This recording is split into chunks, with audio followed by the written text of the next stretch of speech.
আসসালামু আলাইকুম, স্বাগতম আমাদের ইনফরমেটিভ নিউজ চ্যানেলে। আইসিসি টি-20 বিশ্বকাপের আর বেশি দেরি নেই, এক মাসেরও কিছু বেশি সময় আছে। এবার ওয়েস্ট ইন্ডিজ এবং যুক্তরাষ্ট্রে হবে এবার বিশ্বকাপের লড়াই। এর আগে বাংলাদেশ খেলবে জিম্বাবুয়ের বিপক্ষে 5 ম্যাচের টি-20 সিরিজ। এই সিরিজ শুরু হবে 3 মে। খুব বেশি দিন নেই।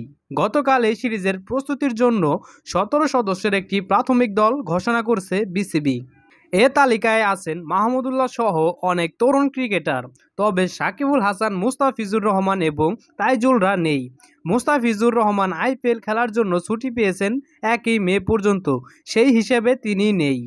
17 সদস্য দলে থাকছেন নাজমুল হোসেন শান্ত, লিটন কুমার দাস, তানজিদ হাসান, তৌহিদ হৃদয়, মাহমুদুল্লাহ, জাকের আলী, শেখ মাহাদি হাসান, রিশাদ হোসেন, তাসকিন আহমেদ, শরীফুল ইসলাম, তানজিদ হাসান, পারভেজ হোসেন, তানবীর ইসলাম, আফিফ হোসেন, হাসান মাহমুদ, মোহাম্মদ সাইফুদ্দিন ও সৌম্য সরকার।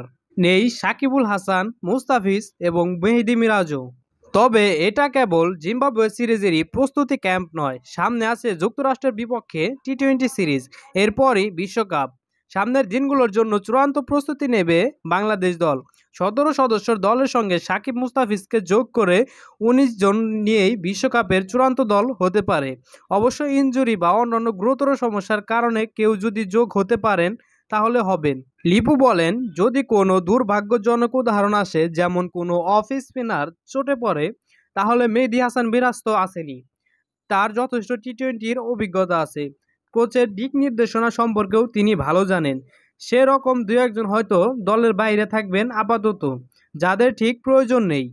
বিশ্বকাপের মূল দলের জন্য মূলত এই দলটি প্রাধান্য পাবে বলতে পারেন। মুস্তাফিজুর রহমান এবং সাকিবুল হাসান প্রথম থেকেই জিম্বাবুয়ে সিরিজে থাকছেন না, তবে শেষের দিকে তারা যোগ হতে পারে।